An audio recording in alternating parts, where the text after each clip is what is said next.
చెప్పు సీరియల్ కాదు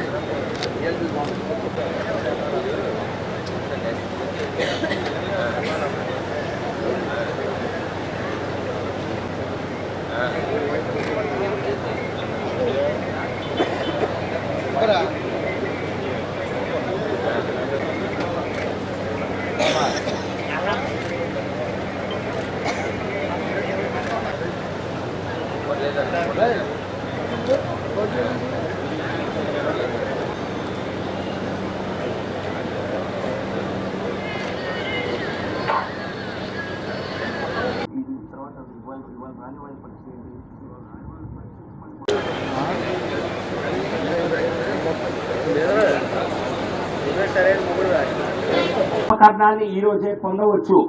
ఎవరైనా ఈ రోజు రాలేకపోయినట్లయితే వారి వివరాలు మన మాధవి గారు వారి కార్యాలయం దగ్గర సమాచారం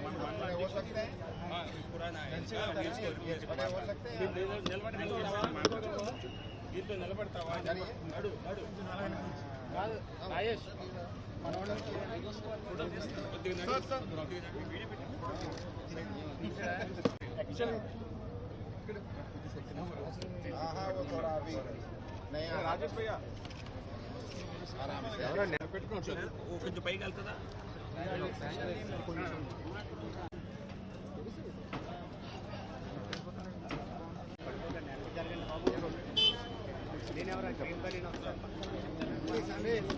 బాబు सीखेगा तुम నేర్చుకుంటావా పేరమ్మా భానుప్రకాష్ ఎక్కడుంటారు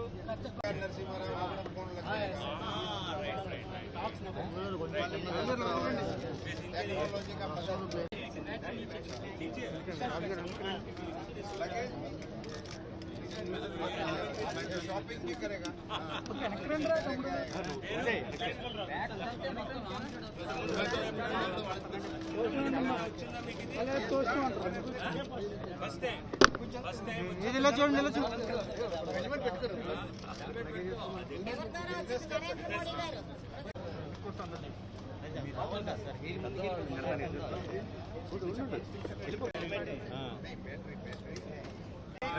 सर एक बार फोटो के लिए फोटो का देख सर फोटो का सर ज्यादा नहीं लो हां ठीक है हां ये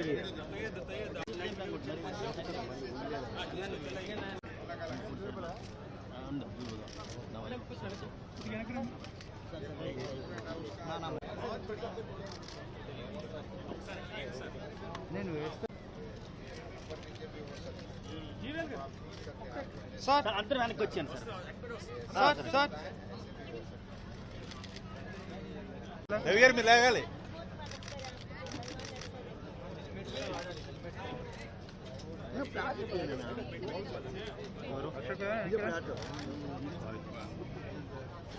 సార్ సార్ ఒకసారి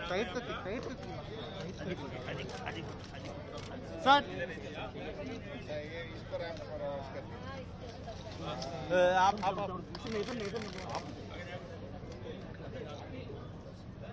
अभी आपने ट्राई किया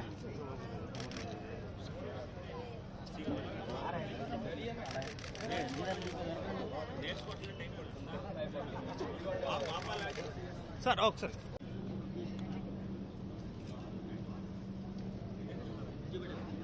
అంతకంటే దయచేసి ఆలస్యం అయితే మరి వాటికి సరైనటువంటి లబ్ధి చేకూరే అవకాశం లేదు కనుక ప్రతి ఒక్కరికి ఫోన్ చేసి లేదా ఆ సమాచారం నాకు అందించినట్లయితే మా ఆఫీస్ ద్వారా కూడా ప్రతి ఒక్కరికి ఫోన్ చేసి ప్రతి ఒక్కరికి లబ్ధి ఏదైతే ఫిబ్రవరి 28 లోపల ప్రతి ఒక్కరికి అందేలా చేయాలని చెప్పి అధికారులను కోరుతూ నమస్కారం.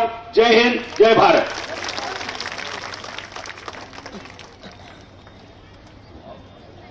అలాగే జరుగుతుంది. ఈ రోజు 3000 ఉపకరణాలని కనీసం ప్రతి ఒక్క ఉపకరణం కూడా వచ్చే 10 రోజుల్లో లబ్ధిదారులకి అందేలా చేయాలని చెప్పి తీసుకోండి, ఆలస్యం చేయవద్దు. దాన్ని అవసరమైతే మరో క్యాంపు స్థానికంగా పెట్టేటువంటి ఆలోచన జిల్లా యంత్రాంగం చేసి మీ అందరికీ అందజేస్తారు.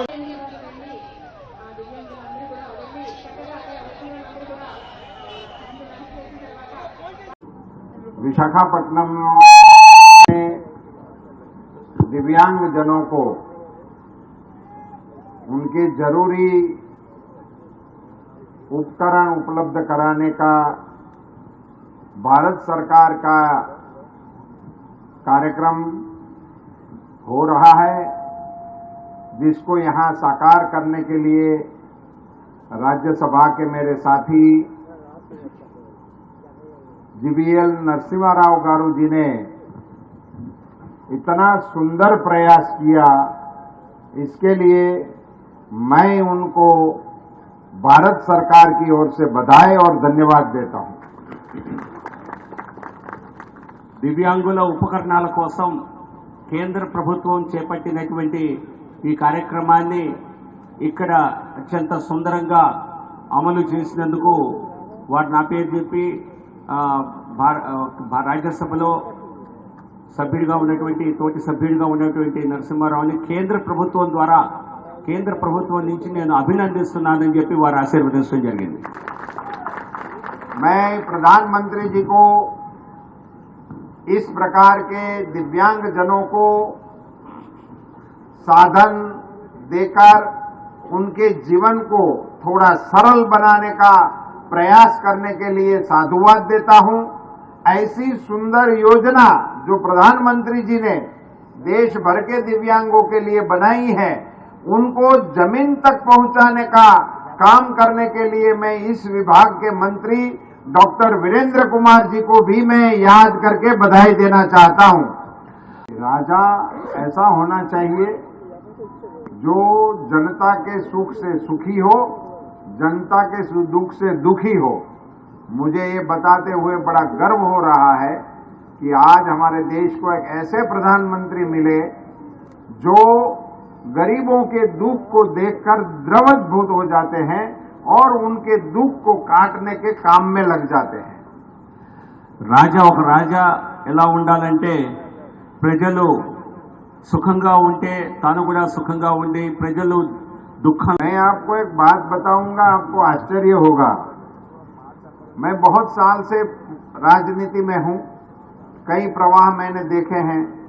राजनीति में ज्यादातर ऐसा होता था कि जो ताकत से आवाज उठाता है उसकी सुनी जाती है, या तो जिसके पास बहुत मतों की ताकत है उन लोगों के सवालों को सुना जाता है। अब यहां बैठा हुआ कोई आदमी मुझे बताए कि उन्होंने प्रधानमंत्री को बताया हो कि मुझे मदद की जरूरत है, ऐसा कोई आदमी है इस पंडाल में? किसी ने नहीं मांगा। बिना मांगे आपको दे, उसका नाम मोदी है। మీరెవరు అడగకుండానే अभी मैं अलीम को पीएसयू जो है जिन्होंने ये सारा बनाया है, मैं मीडिया के साथियों को विनती करना चाहता हूं कि एक बार इन साधनों का फोटो ले ले। ये कोई कॉमर्शियल सेल का फोटोग्राफ नहीं है, ये गरीबों को दे देने के दान में देने का भारत सरकार का उपक्रम है। ऐसा दृश्य मैंने कहीं नहीं देखा है। इतना सुंदर दृश्य आज मैं विशाखापट्टनम में देख रहा हूं। इस योजना को विशाखापट्टनम के ऐसे दिव्यांग जनों को ढूंढ कर उनका चिकित्सा करके उनको कौन साधन की आवश्यकता है और इनको वो साधन मिल जाए, वो सारी विधि करने के लिए मैं राज्य सरकार के और जिला के शासन के अधिकारियों को भी धन्यवाद और बधाई देना चाहता हूं। मुझे एक कथा याद आ जाती है। एक गंगा का अवतरण हुआ था, ये शास्त्रों में आपने कभी सुना होगा। भगीरथ राजा ने बड़ा तपश्चर्या किया था अपने पूर्वजों को स्वर्ग दिलाने के लिए, गंगा जी को जमीन पर लाने के लिए। वो माताजी प्रसन्न हो गए और वो जमीन पर आने के लिए तैयार हो गए, मगर जब पता चला कि गंगा का प्रवाह आकाश से जो गिरेगा वो इतनी ताकत से गिरेगा कि पृथ्वी को फाड़ के पाताल में चले जाएगा, इसको कैसे रोका जाए? वो उसकी प्रार्थना का कोई महत्व ही नहीं रहा। तो फिर उन्होंने भगवान भोलेनाथ की तपश्चर्या की और उनको मनाया कि माता जी कितना गंगा जी स्वर्ग से आ रही है, मगर वो तो पाताल में चली जाएगी, इसको रोको। भगवान शिव जी ने उनको आशीर्वाद दिया कि चिंता मत करो, गंगा को बोलो आ जाए, मैं अपनी जटा फैला के बीच में बैठा हूं, और गंगा के प्रवाह को रोक दिया। उसमें से 3 बिंदु निकाले, इसमें से अभी की गंगा बह रही है। मैं विशाखापट्टनम के नागरिकों को बोल रहा हूं, मोदी सरकार की गंगा आकाश में बह रही थी, उसको विशाखापट्टनम में लाने का काम नरसिम्हा राव ने किया, ताकि वो यहां तक पहुंच गया। ऐसे मेरे साथी को मैं साधुवाद देता हूं। कितने लोगों को आशीर्वाद मिलेगा। अभी मैं एक दिव्यांग आदमी को देख रहा था, उधर से वो घोड़ी लेता हुआ कैसे दूर से इधर आके वहां बैठ गया है। मैं इसको देखते ही दिल दुख जाता है। अब इसको गाड़ी मिल जाएगी, वो अभी गाड़ी लेकर जहां आसपास में घूमना होगा घूम सकेगा। किसी को चश्मा मिल गया होगा, किसी को स्टिक मिल गया होगा, जो उपकरण की उनको जरूरत हो, उससे उसके जीवन में बहुत ही सरलता आएगी। और इनके सारे आशीर्वाद मेरे साथी नरसिम्हा राव को मिलेंगे, आपकी दुआ मिलेगी। मैं तो मानता हूं कि ऐसे दिव्यांग जनों की दुआ ही मोदी जी को ताकत दे रही है, जो भारत का नाम दुनिया में रोशन कर रहे हैं। मैं मेरे साथी नरसिम्हा राव जी को धन्यवाद देते हुए उनका आभार व्यक्त करता हूं कि मुझे आप सबका दर्शन करने का मौका मिला और इस पुण्य कार्य का साक्षी बनने का मौका मिला। और भारत सरकार की योजना को विशाखापट्टनम में साकार करते समय भारत सरकार के मंत्री के नाते मुझे उपस्थित रहने का मौका मिला, इसके लिए मैं इनका धन्यवाद करता हूं। आप सभी को नमस्कार करता हूं। जय श्री राम।